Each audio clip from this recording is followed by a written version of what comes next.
All right, I think we are live. I'm just gonna wait for my moderator to give the thumbs up, or I guess I can't see her, so uh, give the okay if she can hear me on the actual stream. So, oh, let's see here. I'm also gonna play this here. Okay, good. Okay, all clear. Guess we're live, and so, as you know, Blender 2.5, no, 2.5. My that was a long time ago. This is flipped. So, it's 5.2 LTS, which is long-term support release, has just dropped last week, and it's got a whole bunch of new features, and we're going to take a look at some of those today in the VSE. And instead of just introducing you to the features, which, by the way, I am currently working. I just finished recording the 5.2 new features for just the actual video, not the live stream, but just a video showing all the features in the VSE. That'll be coming out next week sometime once I finish editing it. So it is on the way. I know I'm kind of behind when it comes to these things, but that's why I thought, well, I'll do a little live stream today and we can look at some of the new features and maybe put it into practice, because instead of just showing you what they are, what I wanted to do, because we've done that in the past with the betas, the alphas and the betas. But what I wanted to do with this is actually take a look at some real world examples of some maybe video editing styles and cuts and stuff, and maybe we can look at those and recreate them. So that is what we're doing today. And let's see. Okay, let's turn that off. I've got to just make sure I'm getting all of my streaming stuff correct here so you can see everything. And yep, so that looks like that's working. Also, let's see, I can just go back and forth like this. Okay, cool. Now, this is the screenshot for the live stream that I had, but this comes from a I guess an Adobe template. But and I didn't go there. I need to go there because I've got pixels up too. But or pixels. So we're gonna look at some of our own photos, or download some free photos here and kind of do the same thing with what they do. But where was that video editing here? Minimal slideshow editable. So many of you probably already know Envato. They've been around for a long time. This is like for any sort of website type stuff. I mean, they've got templates galore for a whole bunch of things. You can see video templates, stock video, audio, graphics, photo, 3D, a whole bunch of stuff. So I just did a search for minimal slideshow, and then you can take a look at all of these. But the cool thing about this is, and this is what I was looking for, and it took me forever to find this, but what you can do is kind of look and see, oh, this one kind of maybe looks cool. Let's see what that is. So I'm going to open that up in a new tab, and you can play it from here. It takes a little while to load, especially with everything that I've got going on. Okay, so something like that, these are all, again, templates, but here, download preview. And this is really what I wanted. Ooh, let's see. I wanted to be able to download the preview, and you could just click on it and then click download, and you can download it free. You don't have to sign up for anything. This is super helpful, because previously what I was going to have to do is take a look at some YouTube videos where I would just pause it in YouTube, and that's not very useful, especially if you have to go frame by frame. So what I decided to do is download some of these. So this is just the same type of thing, a different video, but now I can arrow back and forth like this, and we can actually see how they put together the transitions and we can go frame by frame and see if we can kind of try to recreate this. Now, I already know that I can do something like this, especially with some of the new features in 5.2, pretty easily. I wonder if we can do some sort of like motion blur. I don't know if we can. Not solely in the VSE. We can do motion blur in, we can do it in the 3D view. But I'm not sure if there's a motion blur option in the VSE. I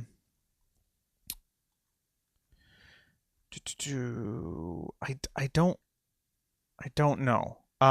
So if any of you watching knows, leave me a comment if you think that we can use that motion blur in the VSE. But we could fake it. We could fake it with a directional blur, just a Gaussian blur. Like with here, you can see if I scroll in here. I mean, this looks like I could just do a regular blur on that at a specific time with the animation. But it almost looks like maybe there's more X blur than there is Y blur. And so, and we, with the Gaussian blur, we have that capability. So we could probably fake it. But regardless, that's why I downloaded it. So we can take a look at some of these videos. And essentially, I'm just planning on saying, kind of scrubbing through and saying, okay, which ones can we, try out? And so I thought I'd start with this for the thumbnail for the live stream, because I'm pretty sure I know how to do this for like kind of picture type of thing. And then we can also use that, do the same thing with the text here. So yeah, we can just like get started on that. I'm trying to decide how I'm going to do it. Because like logistically, because I want to have this for reference. So I was thinking, we can do our reference here, and then we can make another one. I'll just copy the settings, and then this will be our testing. So we can switch back and forth between those like this. But what I think I'm going to do is, as of 5.0, I think these are now separate, so that the sequencer scene and the main scene can be chosen separately. So testing, reference, testing, reference. And this is okay until we start changing some of these settings up here. So if you start changing some like render and output settings and scene settings that are for a different, or if you wanted to do any sort of like rendering, and you accidentally have the wrong, these are mismatched, then it's going to cause a lot of confusion. It already has caused me a lot of confusion. And I've already talked to them and asked them, hey, can we have a something that can pin these together so that when I change one, it changes the other. They're like, well, why do we need that? It's hard to come up with examples when, unless I write them down when they actually happen. So a workaround, there is a pin option, but that's for the workspace. So we can actually, I'm going to name this VSE, I'll just say testing, and then I'm going to duplicate this, and then this will be VSE reference. And actually, I'm going to swap these. So this will go, and this is, well, actually, I'm just going to rename it. So this will be reference, and then this will be testing.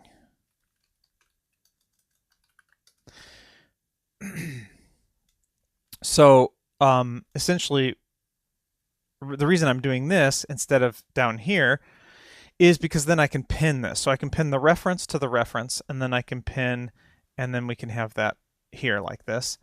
And then if I go to testing, then I can pin the testing. And so now we can go back and forth just like this. And I think that's a lot easier. We're not going to get confused with any sort of, if we try to render that. And we can actually even do the same thing with the rendering. But instead of this, I'm going to delete that one. This will be, I'm going to duplicate that. This will be render reference. And then we'll duplicate this one.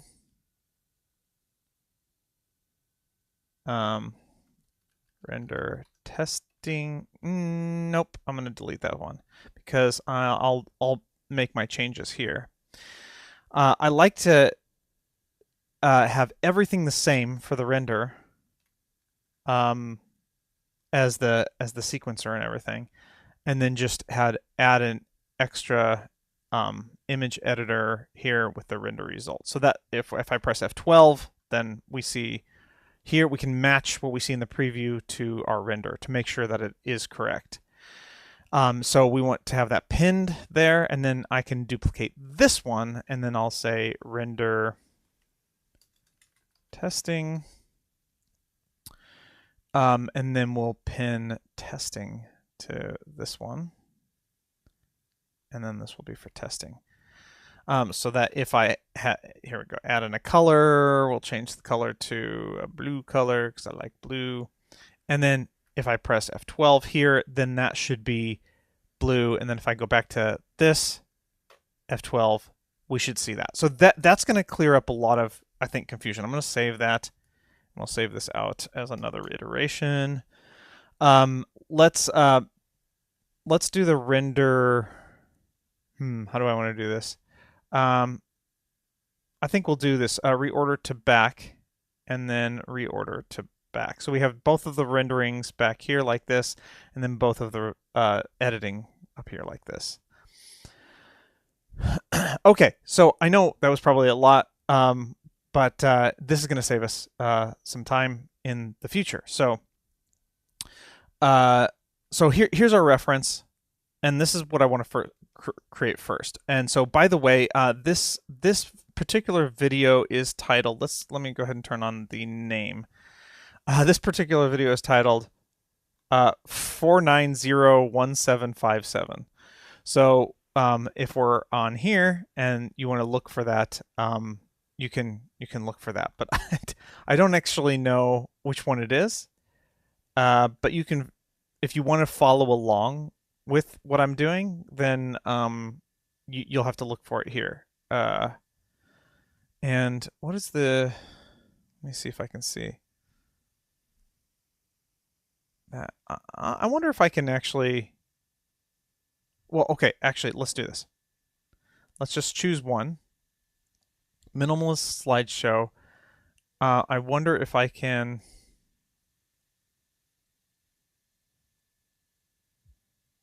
Oh.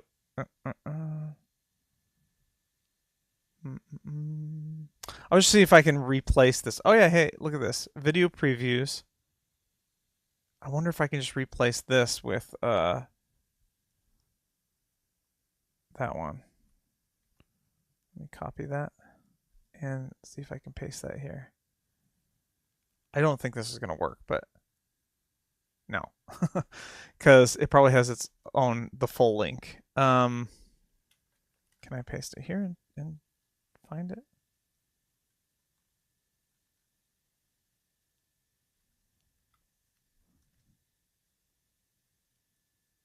Nope.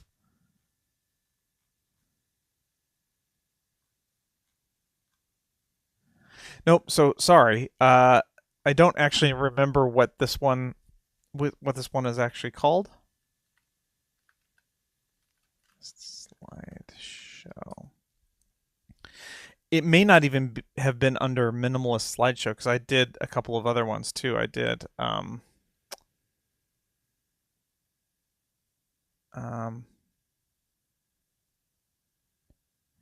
Oh, actually, I think it was actually under Mr. Nation.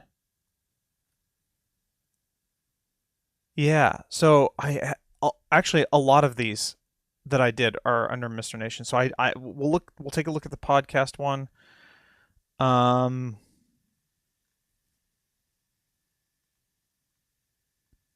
we'll take a look at the travel one. I have that one as well. So again, if you want to follow along, this is I can't remember which podcast one I used because some of them are the same, some of them are similar, with just kind of different slight changes. Uh, uh, I think I did the wedding one as well. I know I did this one or one of the similar ones here.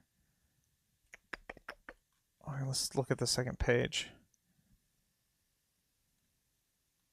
Open our slideshow. This might be the one. Come on.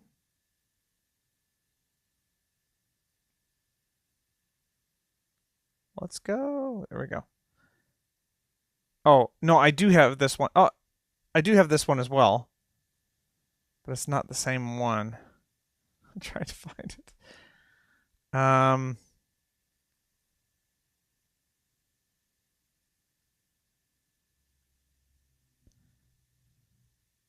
Don't think it's this one either. Let's go back to Blender here. What's the first thing here that looks like? Okay, it looks like that's the first thing, but I don't know if that's so it's okay. So what we can just say is slideshow opener, photo opener, or whatever. It says designed by Sandra on the bottom there. So I would like to give credit. Let's see, Sandra. Slideshow opener.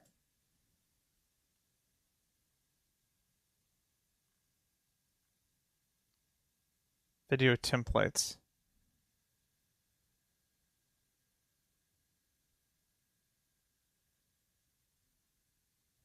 See, there might be too many of them to where, again, I didn't quite.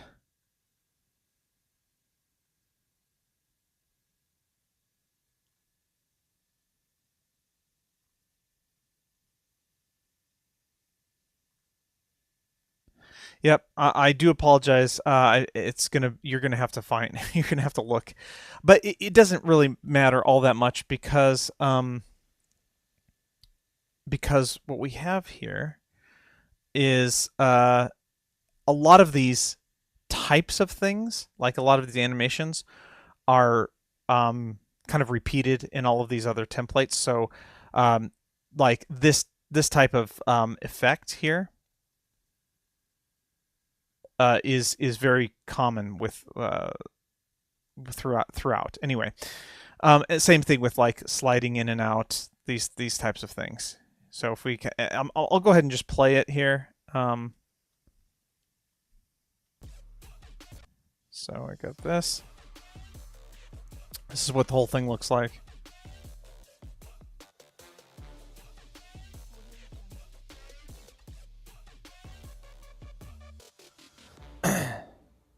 So and this is cool too. So it has one with text and this is without text. So you can use this and add your own text to it, which is kind of cool, which we can play around with.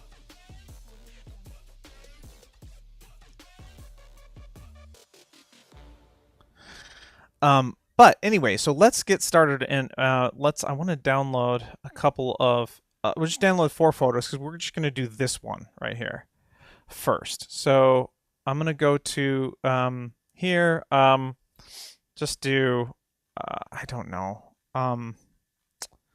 It has to be 16 by 9 aspect. So a lot of these are not. This one kind of looks cool. Let's do that one. I like the cat, but it's not a 16 by 9. Um,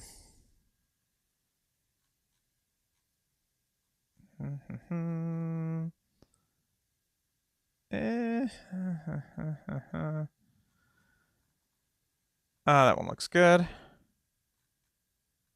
Do that one. Oh, these are videos. Or that one is, at least. I don't want a video.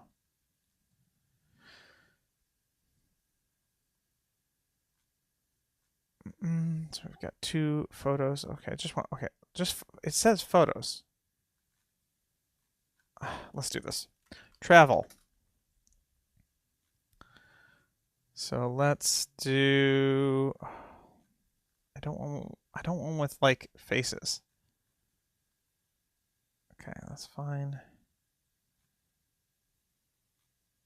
Here we go. And then we had this one before. So something like this. Okay, so let's just download these.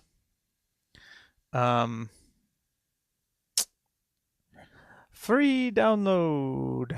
And I'll pull this over here. Oh, yeah. Sorry. I'll pull this over here so while I download these. Okay,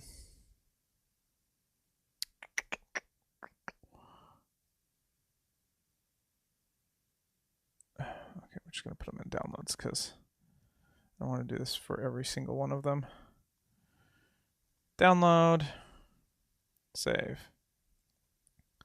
Download. Save. Download. And save. Okay. Bring this back over here and minimize that. So let's go to our testing and let's pull those in there. Downloads, new tab. Okay. So I'm just going to pull these in here. And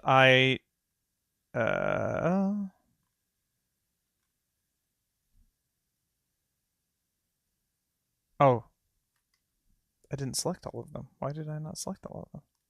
There we go. And let's do this, this, this. There we go. Cool. And let's do. I want to snap them all together. So I'm just gonna hit. It's gonna be different for me, but snapping for me is just S. But I think it's by default Shift S. So snap, and then you can open up this option here, and I'm gonna uncheck keep offset so that they're all in the same space right here. And then we can. Here's where we get into the 5.2 features. So we can actually come up here to image, transform, and then move the origin. Now, for some reason on my computer, control period does something else. And I don't know what it does, but it makes it so the functionality of what I'm trying to do in Blender doesn't work. So I'm not going to do that, but I'm going to do move origin. And so now you see this little dot here. Excuse me, here that I'm moving, and I can actually snap this to different places. So I'm going to actually snap it to, but I'm moving it for all of them because I have all of them selected. So I just want to select the top one, and then I'll come over here and do this. I'm going to reassign another shortcut to this. What should I assign as a shortcut? Let's see. What am I not using? Okay, so W changes this. It cycles through that, and I never do that. So I'm just going to do that, and hopefully it will overwrite that. So I'm going to right click, and then, oh, you know what? I could just add to my quick favorites. Let's just do that instead. So I'll add to quick favorites, and then if I hover over here, press Q, then I have move origin. Perfect. That's good. That's better.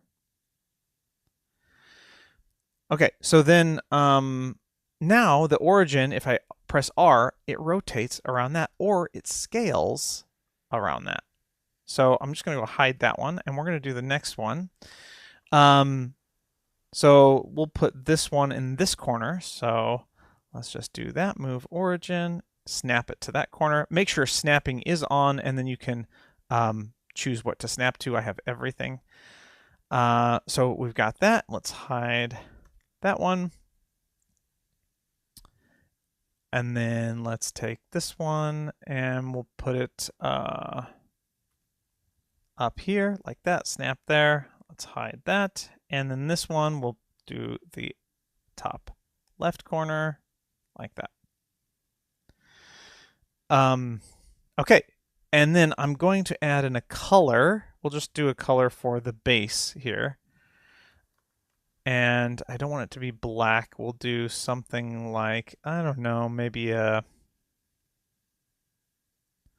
a darker kind of purplish color for now, or blue. I just blue. I like the blue look. It's just, it's neutral and whatever.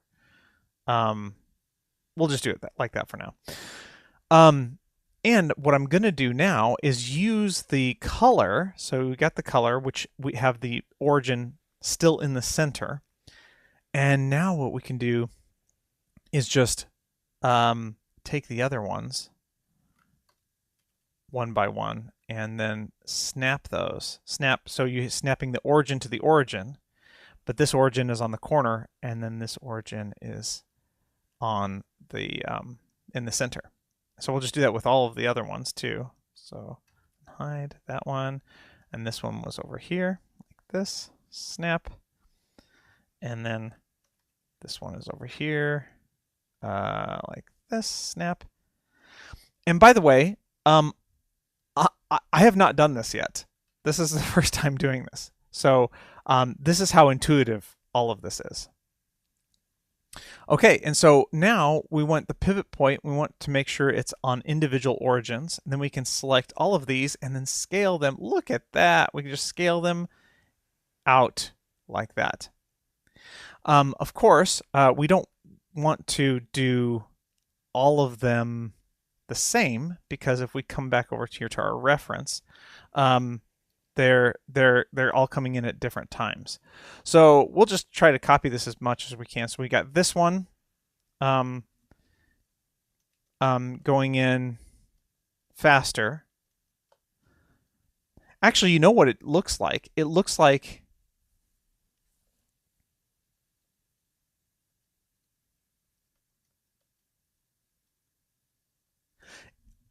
you know what I'm going to do? So it looks like until it reaches here, they all scale at the same rate.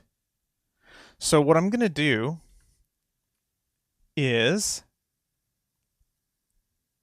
we'll just scale them differently.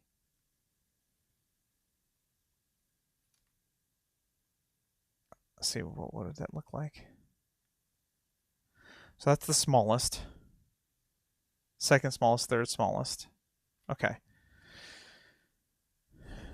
Let's do that and that and that. Yeah, so something like this. And then, well, we're gonna have to, if we're gonna do an animation, we're gonna have to pull this out a little bit more. So the first, I don't know, the first second, we'll cut this and we'll have these in a meta strip, because then I can just take this meta strip and then scale that whole thing like that. And that's how I think it's being done up until like this point here. And we can actually take these and move it over just a little, maybe a little less than a second. Well, maybe we'll do a second. So then here at the end, or right before the end, because I don't think I can put a keyframe right here. So if I put one here, I can come to my transform and then scale this. Actually, just put the keyframes there. Let's pull up another. Let's do a dope sheet here for our summary of our keyframes and only selected. right there, that button. Make sure that's selected. And then here's our keyframe there. And then we want to go to the beginning and put a keyframe at 0. So now if I play it, there you go. You can see it. That's coming out. Now again, we don't have that motion blur yet. But you know what? Actually, let's just go ahead and let's do it. Why not? Let's just do it. Let's just do a Gaussian blur. And let's make the X a lot more blurry than the Y.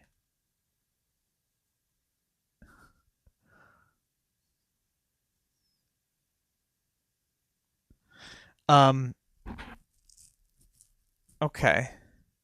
So that isn't probably going to work the same way, but here we go.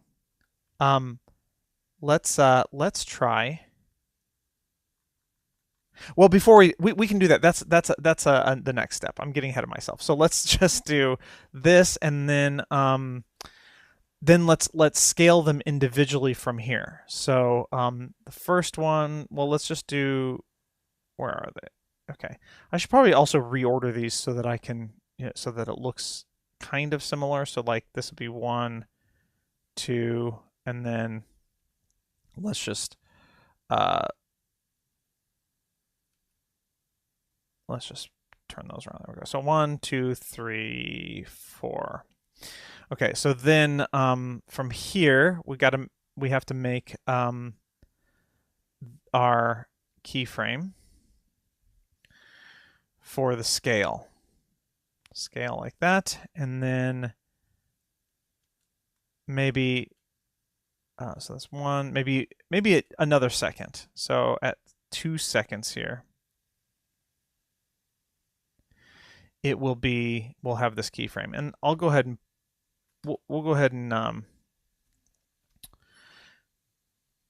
make a cut here just so that we can visualize that a little bit better. So right here, I'm going to make this, well, we'll see. We'll just scale that up till that reaches the bottom there like that. And we might even need to, because that's of course not going through the whole way, we might even end up changing our resolution. Because let's see, what resolution is this? 6,000 by 4,000. So whatever aspect that is, 6 by 4, which would be what? Divided by 2, 2, 3 by 2. So we could do that, but it's not necessary. So did I put those keyframes? No, there we go. So there's that one, and then actually let me just do the scale on all of these here first at this frame. Okay. And then we go back to this frame. And we just scale them accordingly.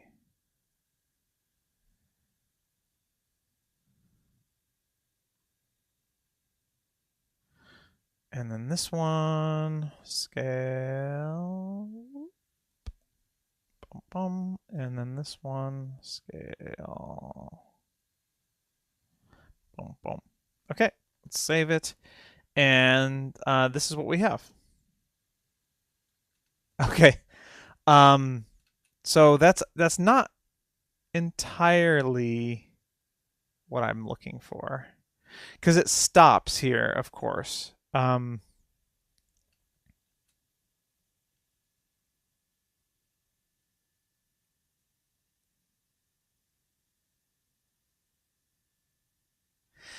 I think what I need to do, actually, how would I do that?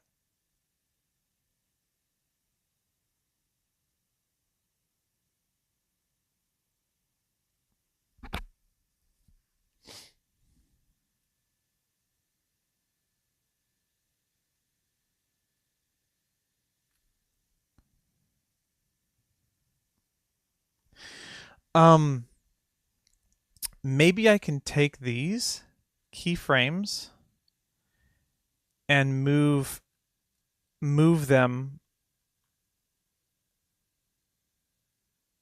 Yeah.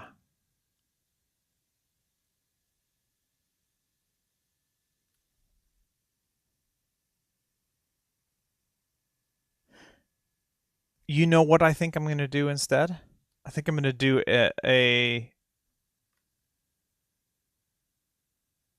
I'm just going to move this out of the way for now. I think I'm going to do an adjustment layer. So first of all, I'm going to take this keyframe, the start keyframe, put that at the beginning here. So that yeah. So it looks like that it starts to grow. Um,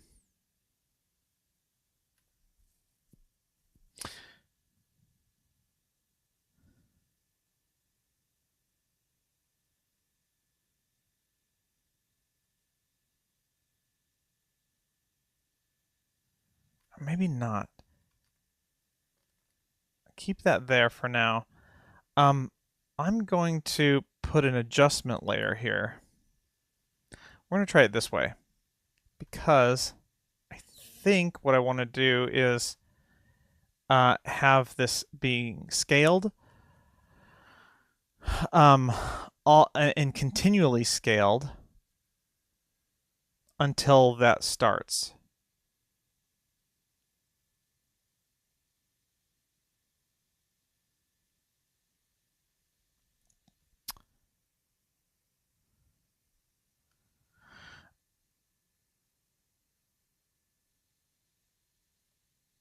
So again, this would be, I don't know if that's going to make all that much difference.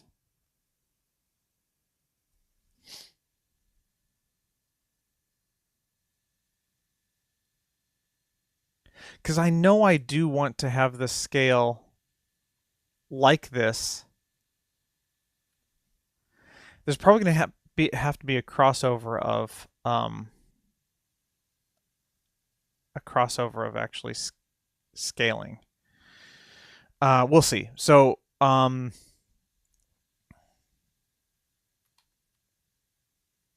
okay, so here I'm gonna. Okay, yeah. So here's gonna be So here's gonna be 1, and then this one is gonna be I think this is how we can do it. This will be 0. So then we have this. Yeah, like that. Of course, we have to get the background. We have to make sure that this is above the adjustment layer. Oh, what happened there? Above the adjustment layer. And then we have to make this an alpha under. And then it should work. So yeah, there we go. Something like this. Yes. Let's refresh that. Ooh, yeah. So it comes in, they come in all at the same time here. And then they just start doing their own thing. Eventually. I like it. Yep, so this is how we would do it. Let's save that. I'm going to delete that one. And then of course, then it just stays this. Okay, well, this should just, we can actually just delete those. And then let's just select these and extend those out. And then we can cut that here for a visual. There we go. And then with these, we can actually clear all of these keyframes here.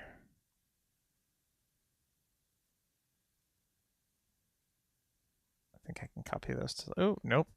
Nope, of course I can't do it that way. Clear keyframes, okay, that's shortcut key C. So if I right click on this and then hit C right away, it's going to clear all those keyframes just to make it a little bit faster. Boom. Boom. Okay. Okay, and then what we can do with that motion blur is, actually I wouldn't even need to do that. Instead of the motion blur, what we could do is also new in 5.2. Well, some of this is new in 5.0 and updated for 5.2. Is the compositor modifier. So we can actually take our adjustment layer,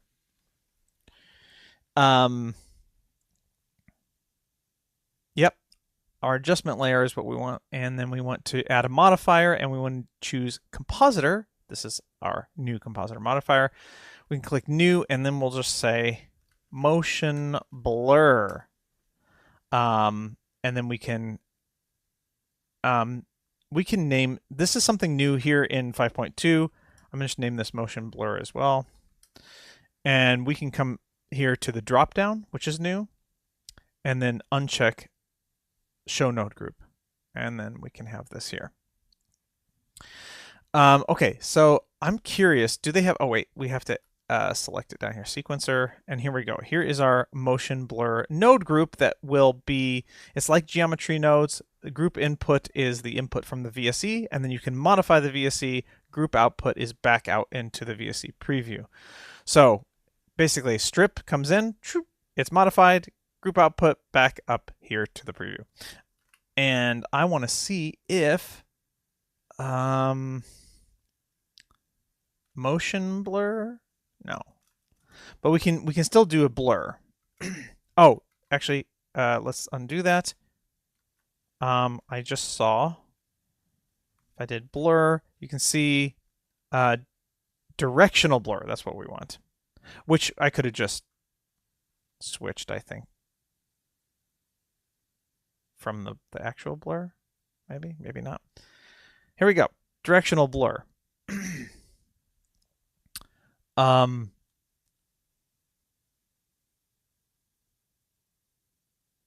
angle that defines the direction of translation. See, I wonder if this,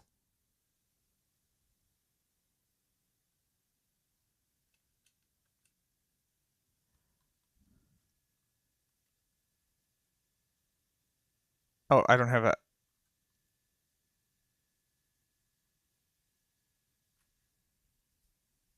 I don't even know if this actually works on videos. So, oh, look, it actually is doing something, but I don't even know what to put here. 0.1.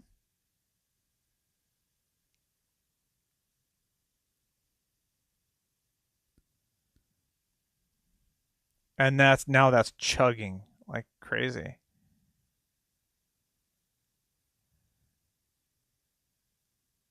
That might even be way too much.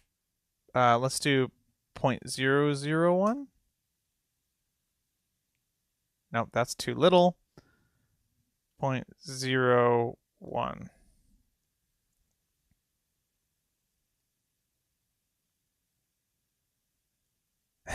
There we go. Yeah. I mean, it's not exactly, and we could probably, you know, do different samples and change this direction, but I think this is fine. Out to see. Really, my computer is really chugging, so it really doesn't like this. Let me just, am I using, this is also new, 5.2. If I go down to options, I can use a GPU or a CPU. I can do auto or full. I have an NVIDIA, I'll just show you here. Here you go. If you go to system, I loved it. It's been great. I haven't really had that many problems with it. I am due for an upgrade, but I'm gonna ride this one out as long as I can. So, sometimes CPU is actually faster. which actually I just changed that, and it looks like this is actually so much faster with the CPU, which is crazy. Okay, now I can hear you. Okay, now I can hear you.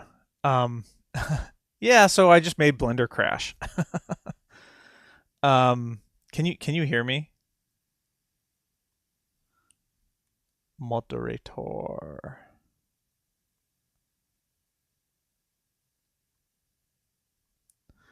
I need to contact my moderator again.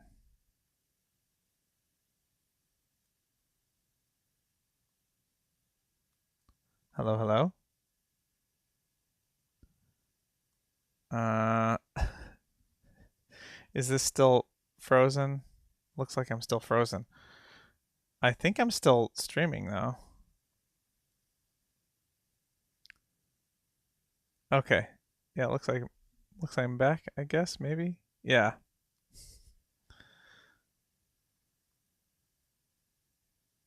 No? Yes, no?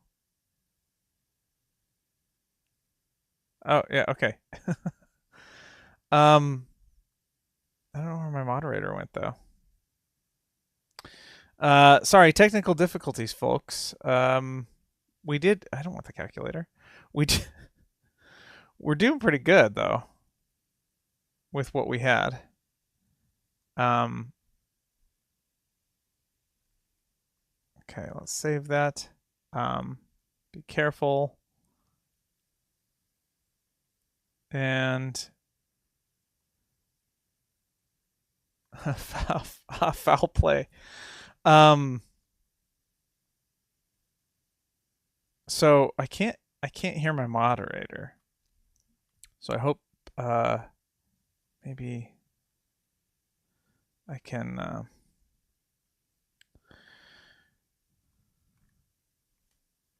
oh, okay.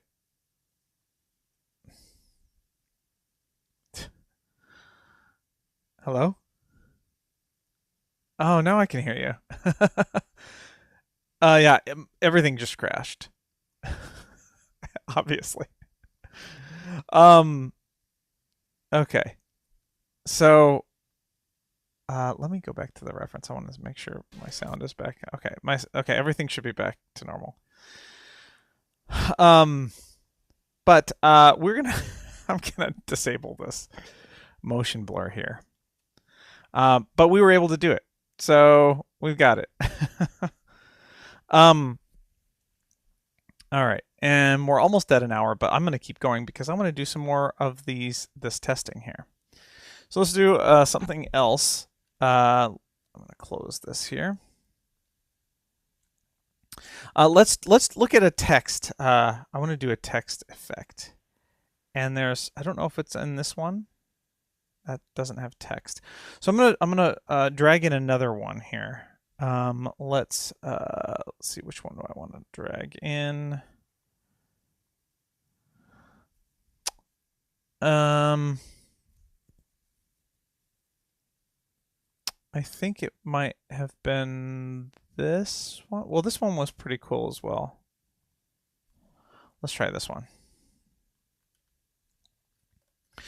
You know what? We don't need just a couple things. I'm gonna actually just pro tips here, which I thought I saved this already, but see how we have when I drag in a video, the audio and video are linked with this link here.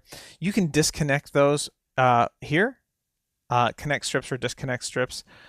However, I'm just gonna delete this.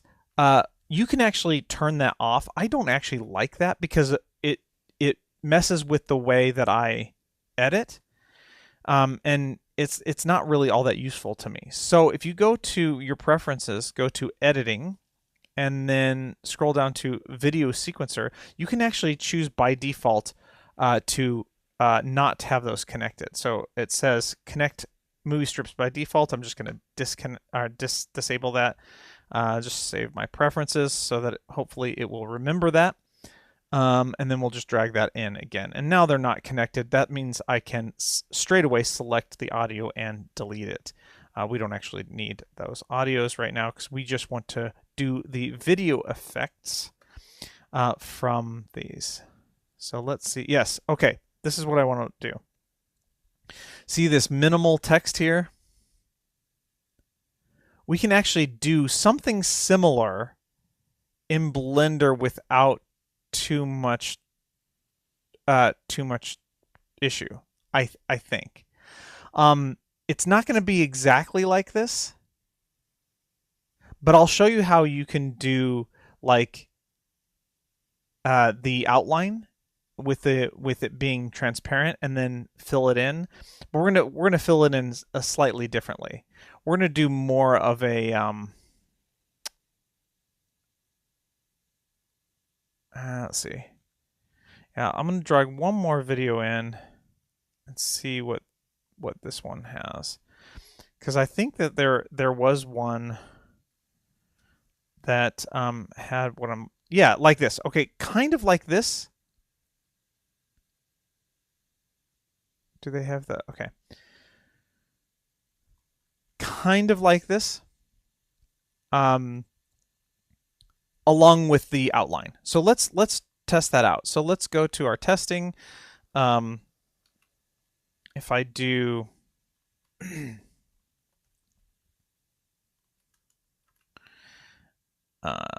let's copy this color over here and we'll add in a text.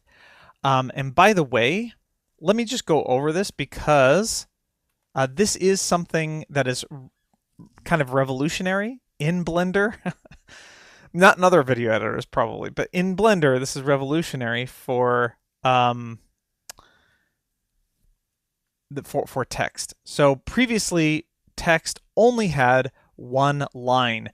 The biggest change for the text now is that is multi-line, and we have this huge text box that we can even expand, and we can paste a whole bunch of text stuff in there, which is awesome.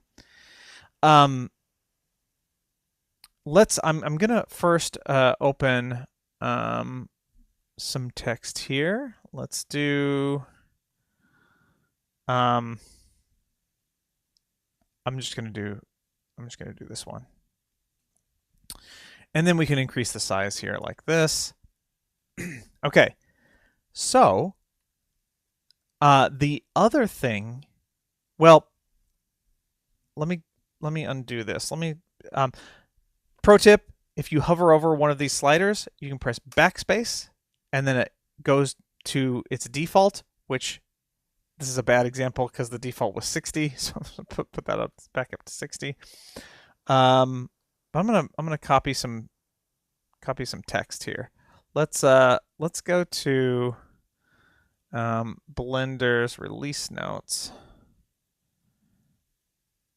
for the video sequencer, and then what I did for my recording yesterday, I just copied the text stuff here. So we can just do this, copy and paste. And just to show you, now we also have line spacing. So we can actually move this line spacing around. We can also, same thing, we had this functionality before, the wrap width. So if you want to do something like a credits scroll, this is how you would do it. Now, the line spacing has two modes. The first mode is by default relative. So if it's relative to the size. So if I increase the size, then the spacing between the lines increases relative to the size of the text. Or if I do, let's go back down to 60, I guess here. If I click this button here, this is absolute line spacing based on pixels. So if I wanted 100 pixels always, then it will stay at 100 pixels no matter how small or big the font is. And so if I continue to increase the font size, it'll eventually overlap.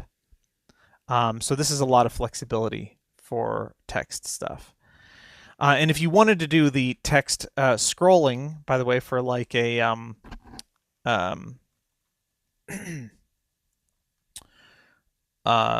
credits thing, let me just get something here like this. What you can't do, you can't come down to transform and then transform it on the Y, the position Y like this, because as you see, it cuts it off. because this down here, and I don't like this in Blender, but this down here always it only calculates what you see in the preview, even though you can clearly see it extends above the preview area. I don't like that. I think it's dumb, but apparently that is the intended. That's the intended way it's supposed to happen. Anyway, so the layout, you have to go to layout for your text effect strip layout. You can animate this scrolling up and down like this if you want some text there. And here's your animate button right there. So I'm not going to do that because that's not the point of this. So if I do this one more thing, just because Blender 5.2 just came out, if I do so Blender, scroll in here, do 100, Blender text presets. Blender now has text presets, and you come up here to this button, text style presets, and I can choose, I made my right-hand credits here, but get rid of that. We have 3 by default: corner title, right there, main title, and subtitle. And it changes all of your text settings, your font color, the outline shadow, all of that stuff. It saves it in the preset. The position. Now again, the position is based off of the layout here. The location, the alignment, the anchor, and stuff like that. It is not based on the transform options down here. In fact, you have to have your transform options all default. It has to be in the very center here. And as you can see, the outline here is, if you can disable the overlays if that annoys you. They haven't updated this yet. The outline stays relative to the origin point instead of to the text, which is a little bit annoying, but again, you can just decide to turn off those overlays if you want. So anyway, that's really cool. You can create your own preset, which I think I'm going to do right here with this. So we're going to do, let's see, let's go back. I'm just going to undo. Oh, no, redo. Yeah, there we go. So you can name your own preset just by clicking in here. Blender Frenzy, I don't know. And you have to hit enter, which doesn't create it, but you have to also click plus, and then you create it there. You can't rename it in any way, but if you change to it, you can create a new preset if you wanted to change it just to Frenzy, for example, plus, and then we can minus that. So that's how you would rename it. Anyway, that's all coming out in the tutorial next week. But what I wanted to do is do something like a combination of this one right here. I'm actually going to put a marker here. So marker right here, just M for marker. And then, but something like this with the minimum, like this outline with that text. So I will put a marker right there as well.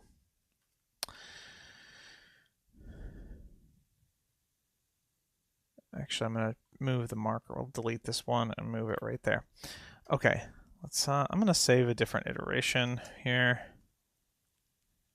Okay, so for this, we do actually need two texts here. Let's make this a little bit bigger here. Let's do 200. No, 150, and then there we go.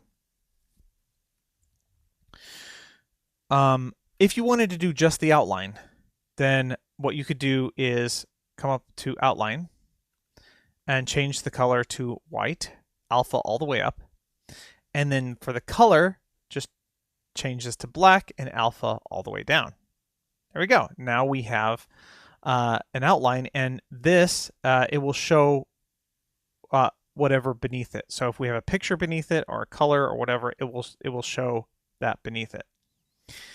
And then all we have to do is, see, duplicate this, bring that up. All we have to do is animate this. We'll do, I should have duplicated it before I made these changes, but we're going to get rid, do we want to keep the outline or get rid of the outline? I think I want to get rid of the outline, change this back up to white, full alpha. Or do we keep the outline? Maybe we keep the outline. I'm going to turn this off too. Let's see, maybe we can pull this up above. This is something that I did test out. But I don't like this, the way it's overlaying that.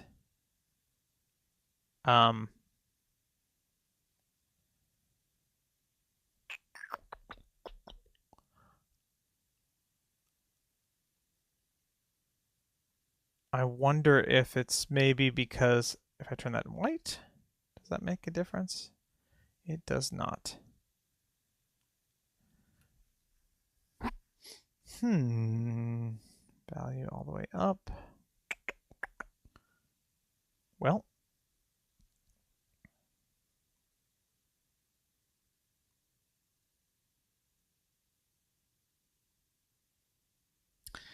yeah, I don't know why that's not working. Maybe we're just going to have to let's do 0.03 for the outline, just because this is pretty thick text. And then we'll do the same thing. We'll put the outline here and also 0.03 there. I think that's the best, so that if I hide this, yeah, okay, that's how we're gonna have to do it. Okay, so we've got that. Now all we have to do is animate our crop for this. So if I take the crop from the right to the left, we can see like this. Look at that. Woo! And so we've got a little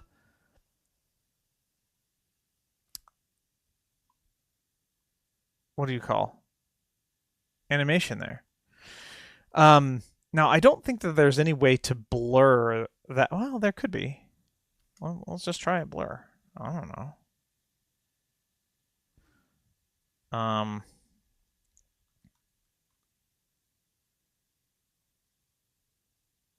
Let's just make this a little bit of a blur. No, because then oh,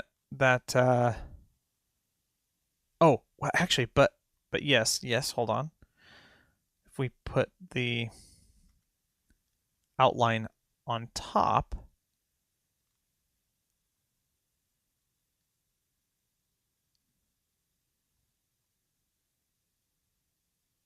well, that's kind of a cool effect.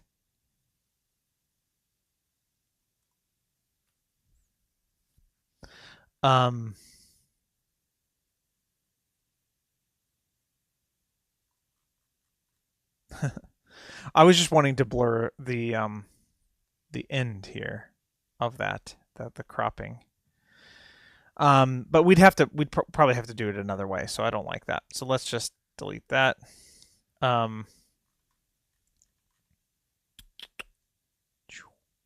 But anyway, so this is kind of like a cool little thing. Now, if you wanted to do exactly like, you know, what it was saying, what they did there, we can do it like this. We can choose different things to crop. Let's put the outline on the bottom again, and then we can just duplicate this up. This would be a lot of duplication. And then we just change this crop to something else. I'm just going to do a couple of them at a time.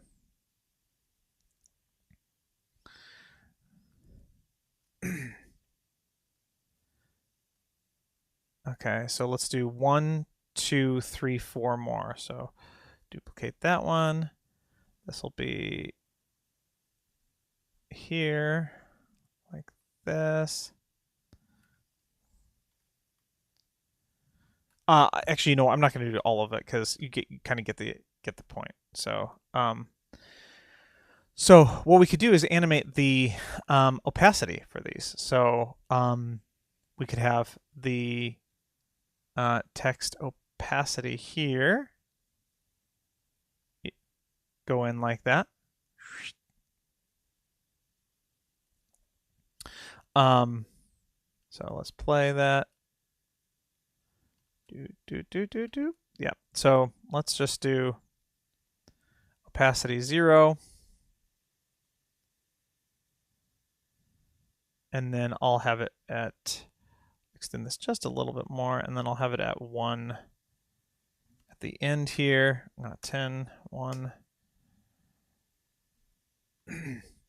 And then for, let's see, which one is this one? Let's do this one first. This one will be at 0 here, but then this will come in sooner, so maybe right here will be 1. And then same thing with this one. This one will be at 0 here, and then this one will maybe be just a little bit further. 1. Oh, no, sorry, that was the wrong one.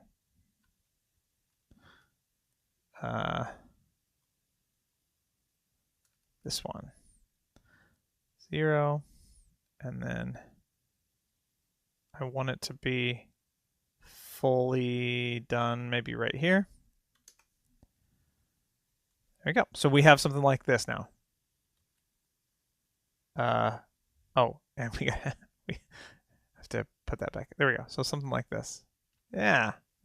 So that, and you can make that, you know, faster or slower, but that's pretty similar to what we see in these here, right there, except for it's going backwards. Here we go. Slideshow is coming in. So it's like, now this one is per letter, which you could do, but you'd have to duplicate, you know, for each letter.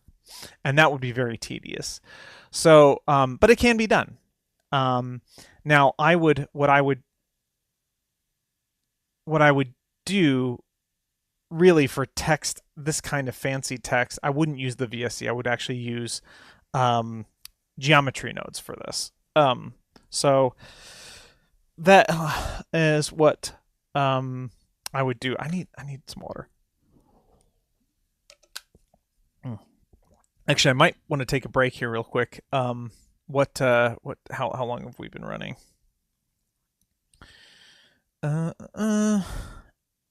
Hour and 12 minutes. Yeah. I'm gonna keep going. I'm gonna take a break because I gotta use the restroom, and then I'll be back after I'm refreshed and ready. So, let's see. BRB. I have a BRB scene. I want to make sure that I do this correctly. Okay, studio mode. If you guys know what OBS, how that functions, then you know what I'm doing here. BRB. Okay, transition. Here we go.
And we're back.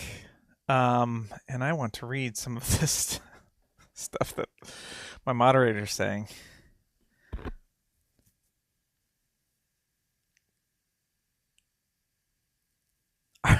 We're glad our star player can stay in the game. Yes, when I crashed out earlier. Hydration break. Yes. And I guess dehydration break as well. Okay, halftime's almost over. One pep talk in the locker room, and then it's back to the pitch. Someone's got soccer on her mind, or le football, um, or Fußball, which is German apparently, but Fußball is actually something different here. Man, I miss foosball actually. I'd like to have a foosball table. I want to get a tennis table first. Anyway, we are back doing 5.2 LTS VSE new features type stuff. We're not just going over the features. We are actually looking at examples from, if you're just jumping in, we're looking at examples from, let me pull it up again, video templates, like slideshow templates. And I pulled all of these from Envato, which has a whole bunch of different templates and design stuff for websites and video editing and YouTube and all that stuff. So these you can see as templates, but you can also download the previews. So if I did like here split screen show, which is something, this is kind of cool, something we could do. That's something that would be, I would say, fairly easy, but it would be time consuming, but we could do all of this type of stuff in the VSE. But you could download the preview of it and then plug it into Blender, and then go frame by frame like we're doing here. And you can just do arrows to kind of get an eye for it. Now, I'm doing this mainly because I don't actually have an eye for motion graphics. I like cool stuff and I like doing it, but making it look good is another thing. Like, I know the technical aspects of it, like put the keyframe here and, fade this and, do that. But the overall composition of everything, like all of this stuff, I would never have come up with any of this stuff myself. Maybe some of these like animations where they slide in and slide out, but not near enough like creative enough for all of this type of stuff. Okay, so now, of course, these are templates for other video editors, probably a lot of them for Adobe. The way you do stuff here is going to be different in Blender, obviously. For any sort of templates, especially like animation templates or text animation templates, I wouldn't. There's not really an easy way in the VSE to make a template per se. Now you can so here's what we did with the testing. This is the first thing that we did here, where we had these pictures coming in from 0, so they were scaled to 0, and they zoomed in all together at first at different sizes, and then they spread out like this to even out. This is actually something that technically could be a template. You could use as a template.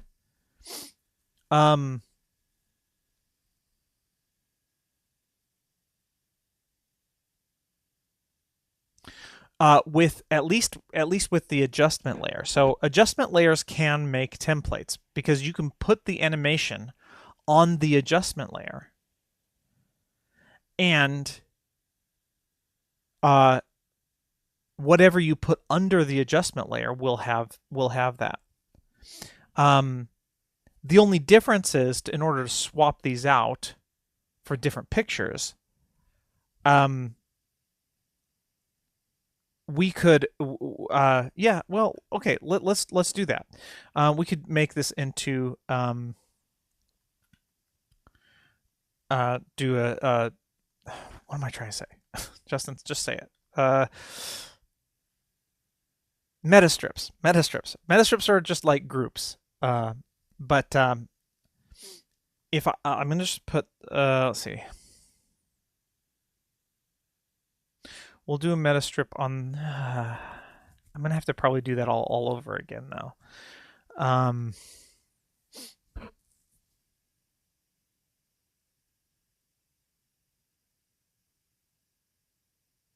Which is fine. It's fine. So okay. What I'll do is just duplicate all of this. Come on, undo. Man. Okay. So I'm going to duplicate this. We're going to test this out over here. This is how you would make it a template so that you could just plug and play. So you're like, oh, I like that animation. I'm just going to plug those photos in, and then it'll have this little animation here. So scale to 1, and we're going to clear these keyframes on all of this stuff here. Just clear keyframes. I'm just right-clicking, pressing C on these because that is what clear keyframes is. It just goes faster that way. Okay.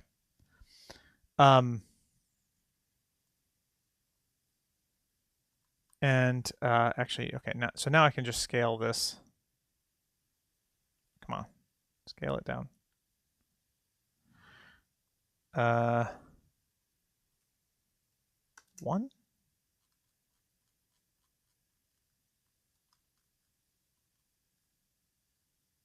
But why is it? Oh, I see. Because it's confined within. Yep. So it's being cut off because it's confined within the adjustment layer. That makes sense. So we'll just keep. There we go, like we did before. Okay.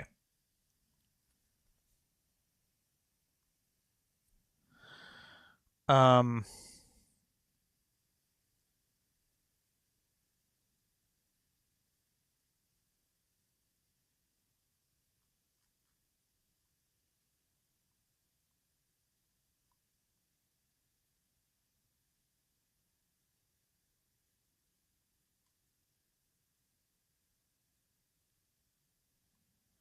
looking for the starting scale.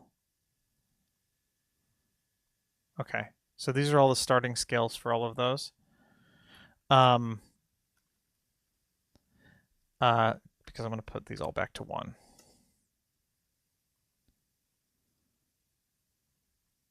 One.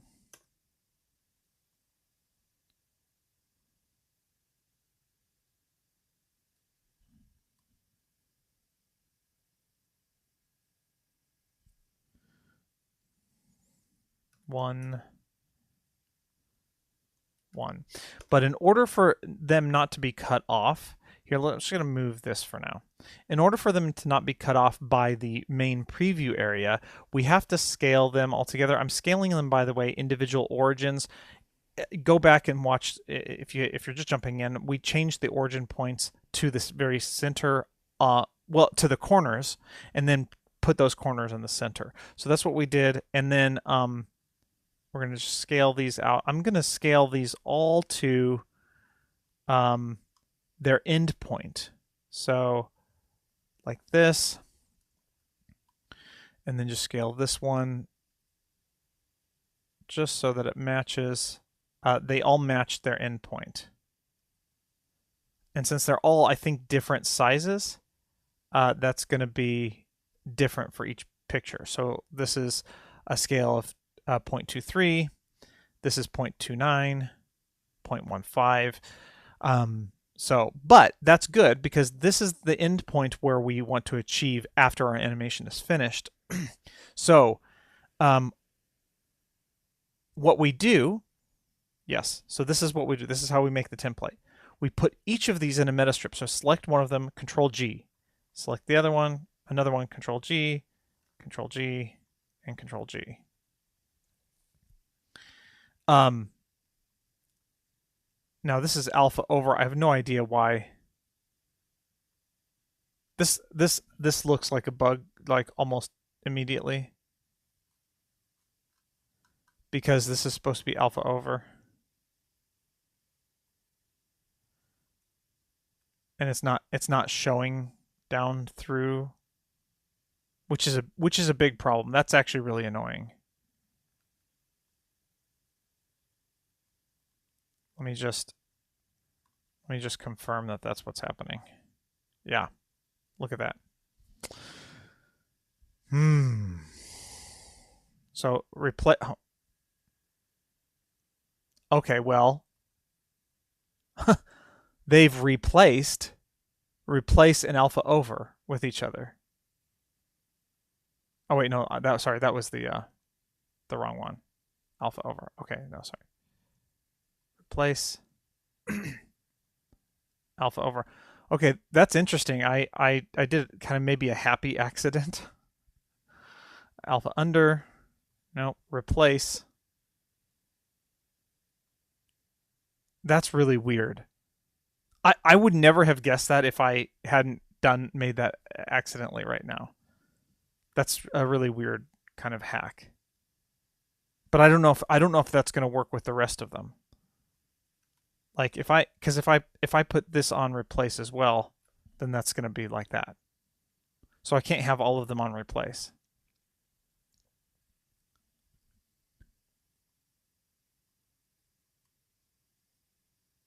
Unless I'm missing something, because these are all alpha. Oh, okay. Okay, there we go. It's just Blender being dumb. Oh, but when I refresh it,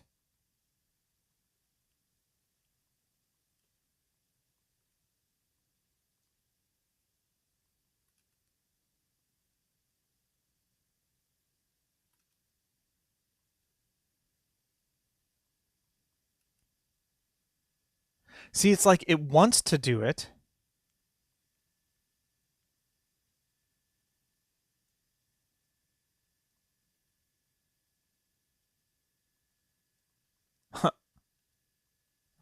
I'm gonna save it and close it, and then reopen Blender.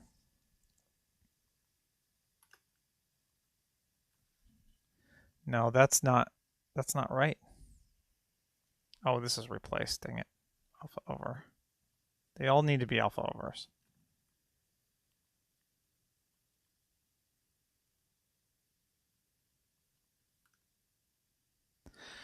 Okay, well, we might have to forego this today because this looks like a bug. I might have to report this. And I'm not going to be able to.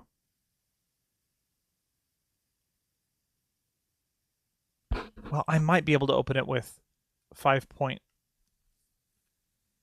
I might be able to open it with 5.2 or 5.1. Let's try that.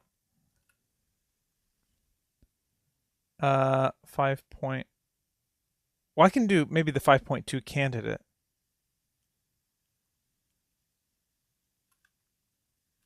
Okay, that's still not working.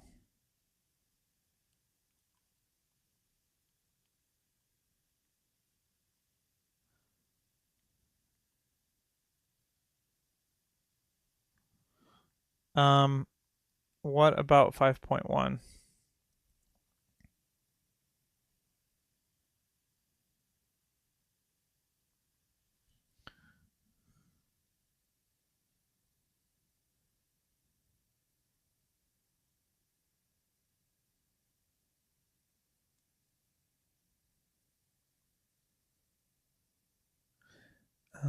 Where is it?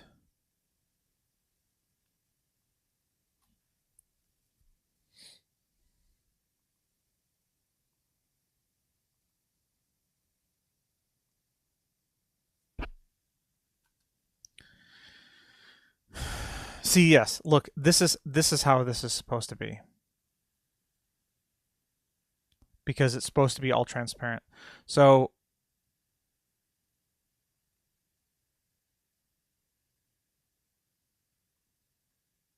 yeah, that's a bug. That's an annoying bug, to be honest. Um, like because that's pretty big when you have transparencies that are supposed to be just are just supposed to work. Um, but anyway, so we're going to continue with 5.1 just for this specific thing. I'm gonna save it as 203. We'll just say this as 5.1. Okay.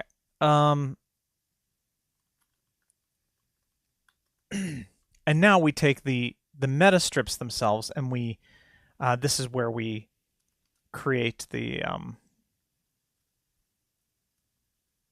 darn it, do I not have my key map? Ah, I have to go import my key maps for my fast video editing because I don't.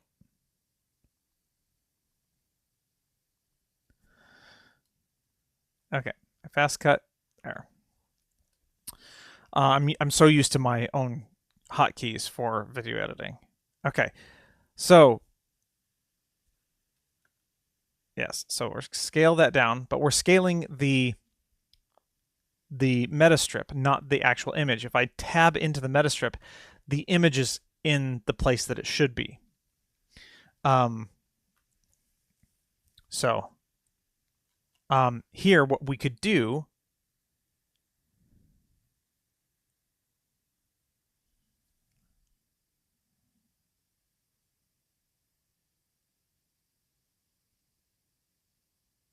in order to get around that, we could do there is a hack because we would do this anyway. Okay, so sorry. This is you're seeing in real time how I try to solve different problems. So I'm going to duplicate this again. This is our original.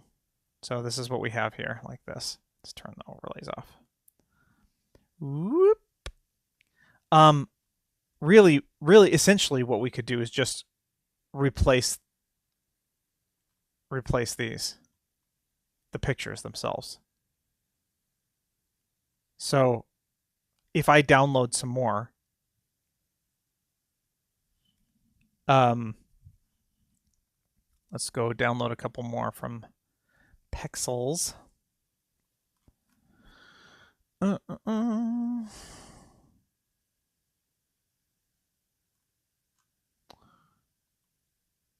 That looks kind of cool.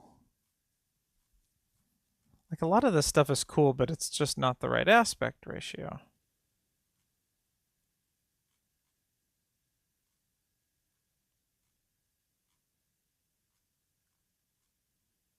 Oh my gosh.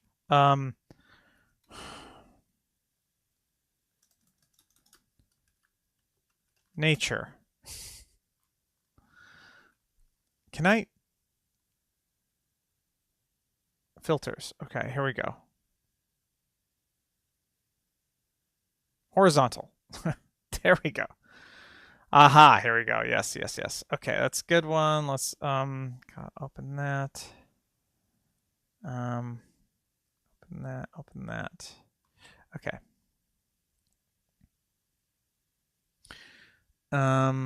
Let's do this one. Download. Save. And by the way, thank you for all the artists that let us use these.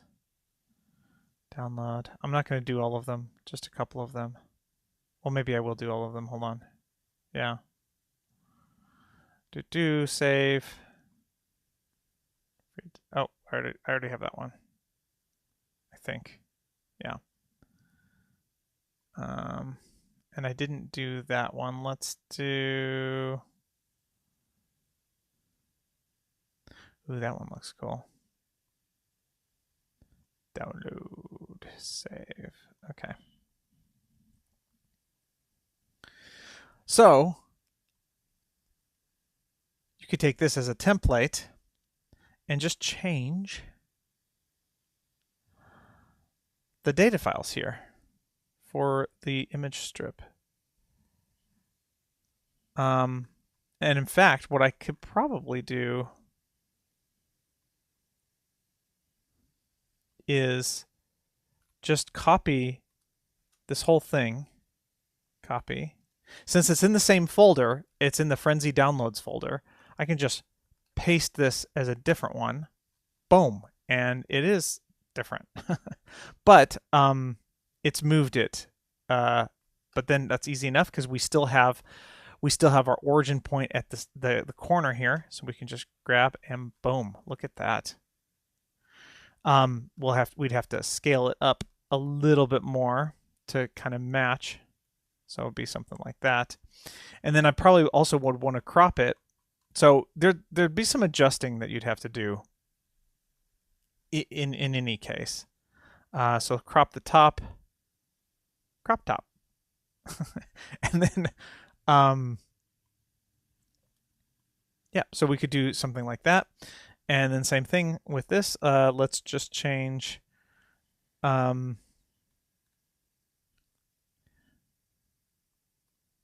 next one.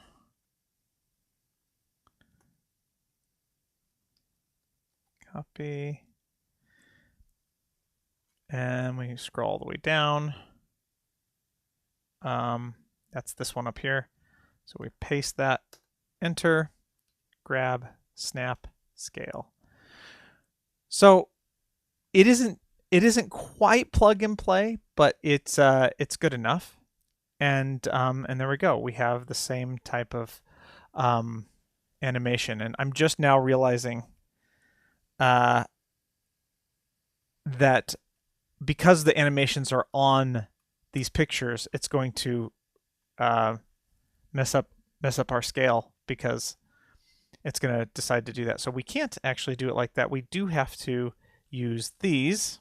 So, but it's the same concept. So coming in here, let's do it a different. Let's say if I just dragged that in here like this.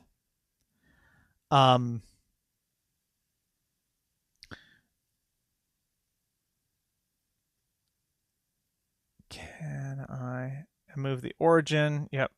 Snap it there. And then do like that. And then scale like that. And then crop. So you have to do all your scaling and cropping and stuff inside. Here I could just delete that, but and then oh yeah, no, and then that works just like that. And then the animation then would be on here. And so what point does that animation start on that?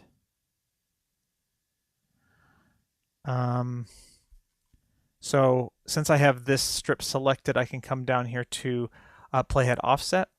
So it starts at frame 29 from that. So that's where I would go here, the beginning of this one, and then go to plus 29. That's when that should start. Because I didn't put these how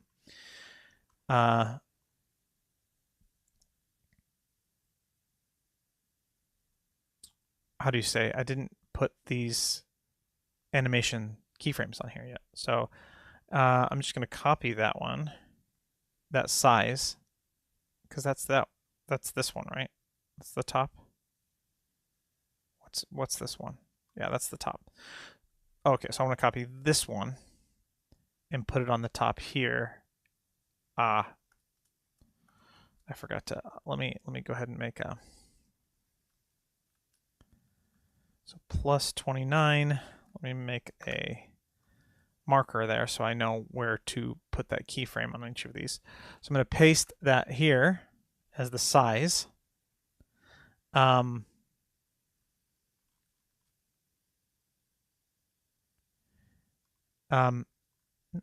this is right because we have, remember, we have the adjustment layer. Okay, that's not right. Huh. Okay, well, we're just going to have to make a new one then. So let's just undo that size.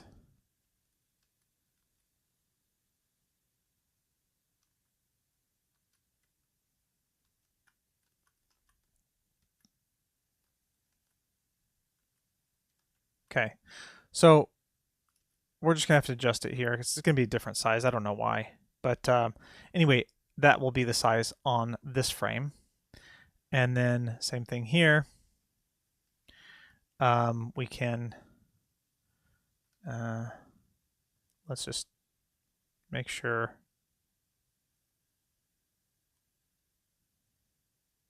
We're doing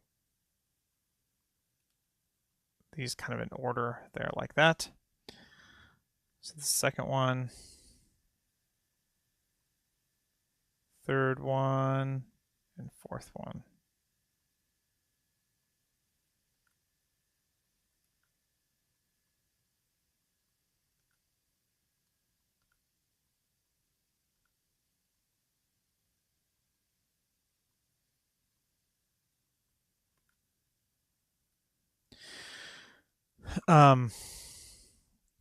Okay, so they should be like that on this frame. So we're just going to set all of those keyframes like that and like that.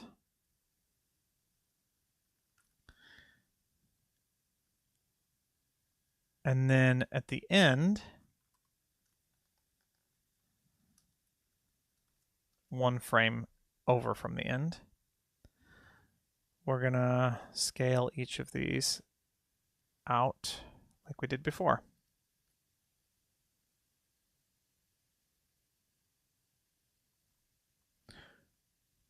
Oh, in this case, actually, they're all one.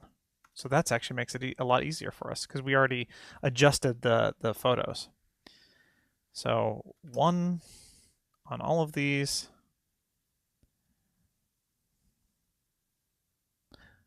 One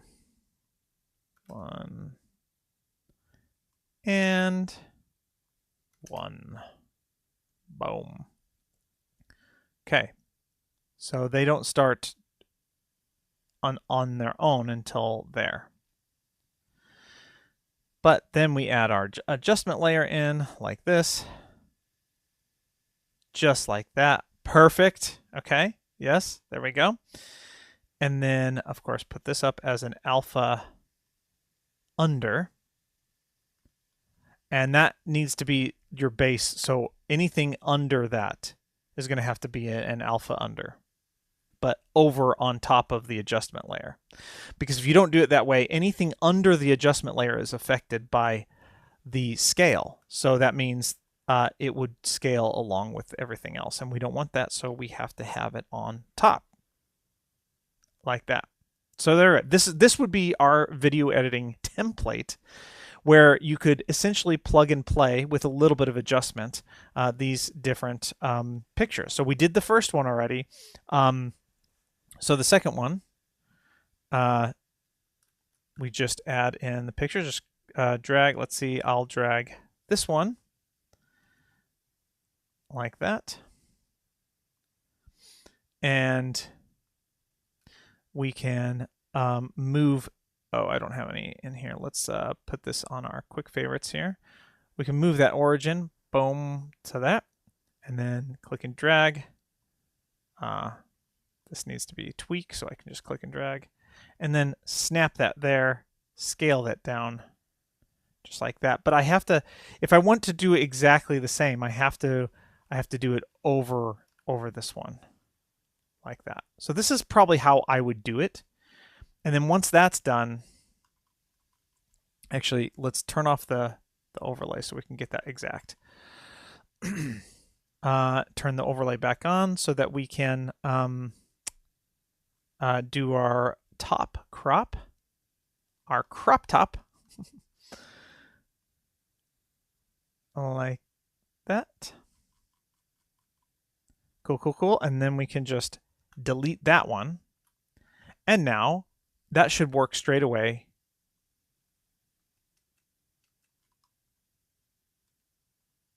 Okay. Of course, with Blender and tweaking and stuff, sound pulse audio needs to be OpenAL. There we go. I don't know why, but that's a little bit of a hack. I could also come to playback and do frame dropping. Let's also prefetch frames here. I know why. It's because Blender doesn't do very well with a whole bunch of meta strips like this. But there we go. This works just works really well.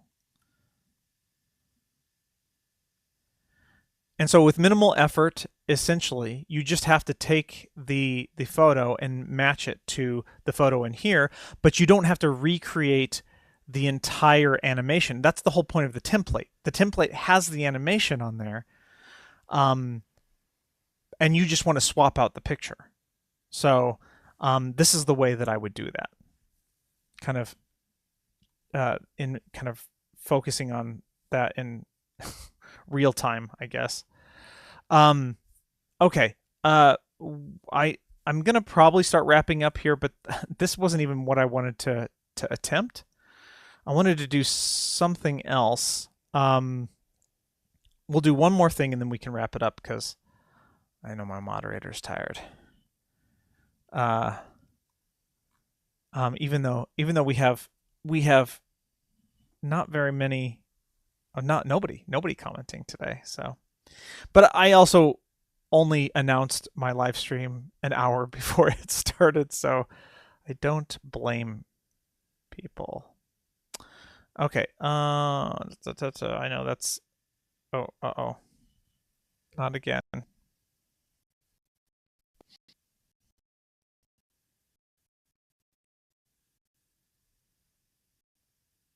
It is crashing again. Can you hear me?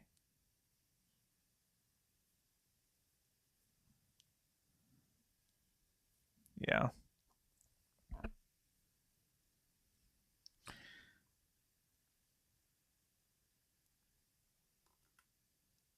Okay. I think we're back. We had a little bit of a maybe instance here of 5.2 again. Yeah, this is sad that didn't work. But what I'm gonna do, let's go back to our reference, and then okay, this is what I want to show you something else you can do really easily. So it's a combination of different things here. This little like sliding. So we have 3 different videos essentially, but you could do this with pictures as well.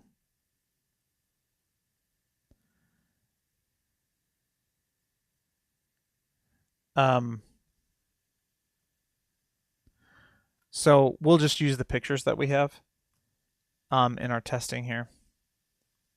So I'm just going to drag them in.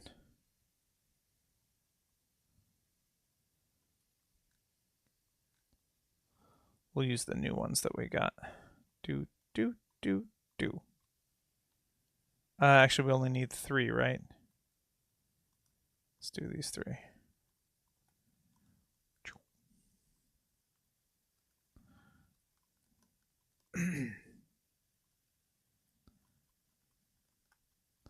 Okay, we'll just scale them all up like this so that they cover. Okay, so something that we can do as transition is an actual transition. So if I select one and then the other, let's do this one to this one. So we're going to go this one to this one.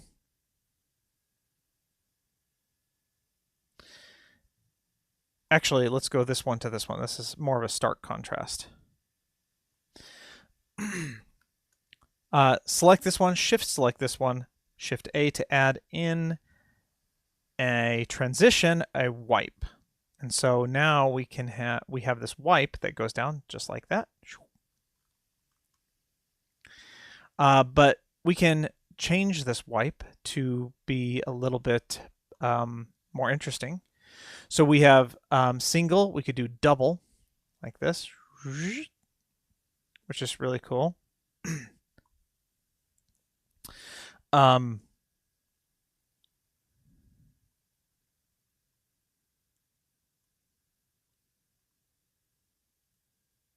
But see, with this, if we uncheck default fade, we can actually animate our own fade, which means that we can make this stop at a certain point.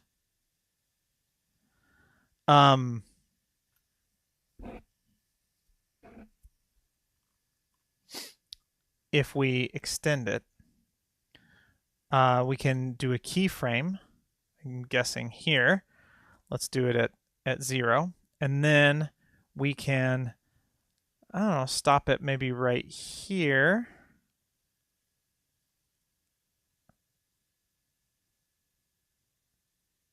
Oh, but it's not showing that. Okay, there we go. There we go. So we have we can stop it and then just kind of extend it for as long as we want. So we stop that there. And then this is where we can then take this and move it up and down. Well, nope. Apparently that isn't going to work.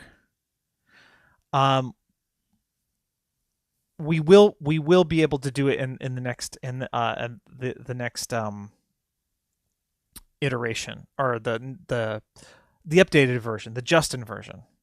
But for now, we're gonna just clear keyframes. We'll do the default fade, and then this adjusts the time that it takes for that transition to take place. And we have other things that we can change. We can do iris, so something like this. And again, we can change that in or out. So just reversing the direction. Same thing with the double. We can do a double out or in. And then we have the clock, of course. So this is cool, but we can make these things a little bit more interesting. And to have a little bit better control over them, we can fade them in instead of doing a transition from one to the other, because transitions themselves have to have at least two, two strips. So if I add in a color and I change the color scale to 0, now we have transparency. Now, who knows if this is going to work in 5.2 now, because we've had those transparency issues. But now if I take this transparency, and let's just make that small, and shift select, shift A, transition, wipe. So now we have it wiping from transparency to our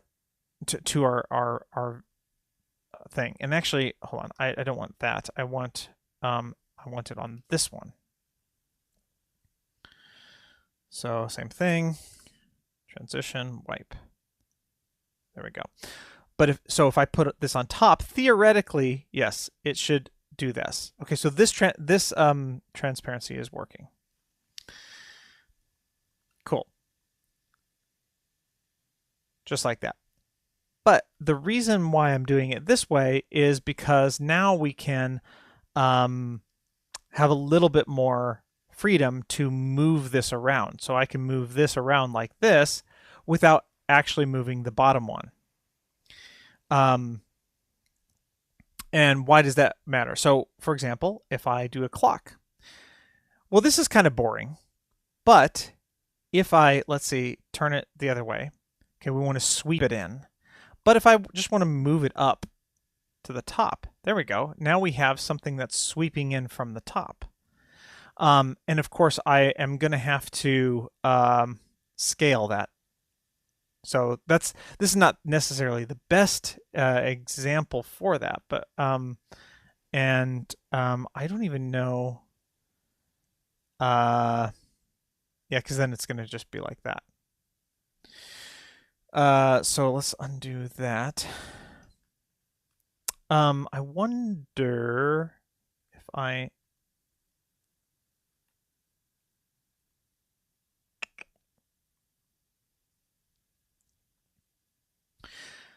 well, you probably just need a bigger photo. I don't think I can... Yeah, scaling that's going to also scale it. So apparently, so this is a bad example. You're not going to be able to do it like this. But here is an example that I know that I've actually tried before, is the iris. So we can actually move this around now. So this doesn't have to be in the middle. This can just be over like on the side somewhere. And then it jumps. But we have the same issue, and I know why we have the same issue. But we're not going to. That's going to be too complicated to for this. But either way, this still gives us flexibility. We're going to still use this here, this wipe.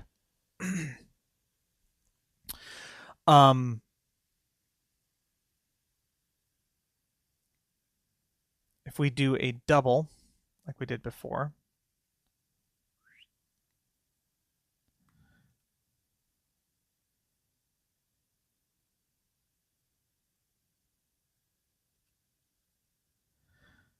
Then we can animate it. What I'm trying to get at is the same thing that we did, the same thing that they're doing like right here, like this. So it's we have a combination of like swiping and moving. Okay, so here's we'll finish with this. This is a practical thing. Very practical, very simple. We're just going to do a single wipe in, but and I don't know if I want to put the keyframes on here or on the video itself. Let's put the keyframes on the video itself just in case. So let's just bring the video or the picture, I mean, up. So we'll bring this up a little bit. And then that's going to be the keyframe here. And then we'll go a little bit further and then bring this down to 0. Keyframe. Okay. So we essentially have those happening at the same time. Okay, but now I'm going to have to change where my keyframes are. Dope sheet and just what we have selected. Yeah, so the keyframes are going to actually also have to start, like this one will have to start here. Yeah, so something like that. So it's moving at the same time, and I'm going to make these linear. I think is it T? Yeah, linear. Yeah. Let's also move this. Yeah. So there you go. And you wouldn't be able to do this effect having the top one move and the bottom one stay put if you didn't have your transparency overlay like that. You could do it. I mean, it would still maybe kind of be cool to have both of them moving, but you have more flexibility. You can just add keyframes here to make this move as well, and you can make it move the same rate, or you can make it move at a different rate. But if I duplicate this, and let's just try that. Let's duplicate this one also over here. So this is what it would look like then without the transparent hack there. So we have that coming down like that, which is just the same. Oh, you know what?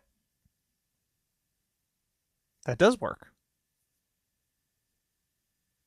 Having those keyframes on there like that. Okay. So there you go. There will be a time that this will come in handy though. Because then it's not dependent on this, and you can do different animations and stuff. So all that to say is Blender 5.2 can do some really cool things aside from the bugs, and I think I will try to report that bug with the transparency. Yeah, so next live stream, I don't know what's going to happen in the next few live streams. I know that I want to get Yurai on here sometime to kind of talk about some of the compositor nodes features. And I also want to test out some more of this stuff.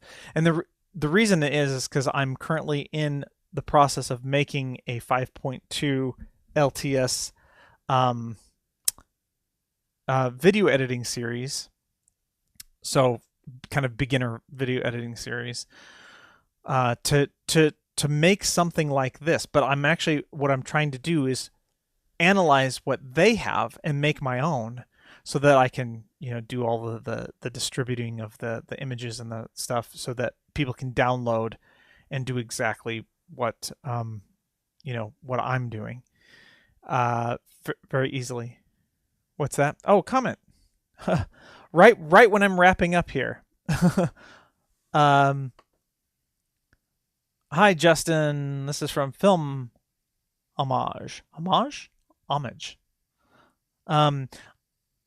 Film Homage. Yes. Hi Justin, looking forward to optimized short tutorials on the same subjects. Yes. The reason I'm doing the live streams right now is because you're kind of seeing me work in real time, and I figure, like, hey, you want to see my process, and yes, but I have oodles and oodles of ideas for short form, like for example, what we just went over, like this thing right here. This could be a short 3-minute tutorial, and I want to also do, maybe a little bit longer 5-10 minute tutorials, and then break those up into sections with shorts and start making that. Like, there's a lot of stuff that I have to do, but I'm a one-man show, so it's a little bit hard to get everything done that I need to. And I'm also very slow processor, ADD. It's life is rough. Life is rough. No, but I am excited because I am doing a video editing series soon with a lot of this type of stuff in there. But I don't want to just say, hey, here's how to video edit. I want to actually make something cool that people want to video edit and want to copy, kind of like the references that we're seeing here, to make it look sleek and modern and all of that stuff, and then promote it. Hey, here's my video editing series, which will be free for the most part.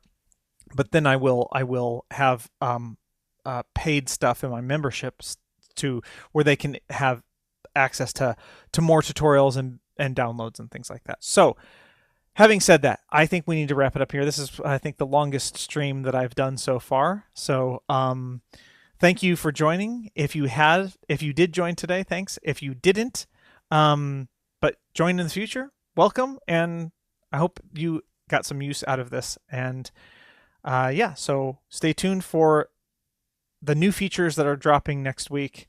That'll be a short, quick to the point tutorial discussing all the features. I've done all the recording. It's ready to go. It'll be dropping next week. So until then, happy blending. You'll see me in the next one. All right, let's figure out how to stop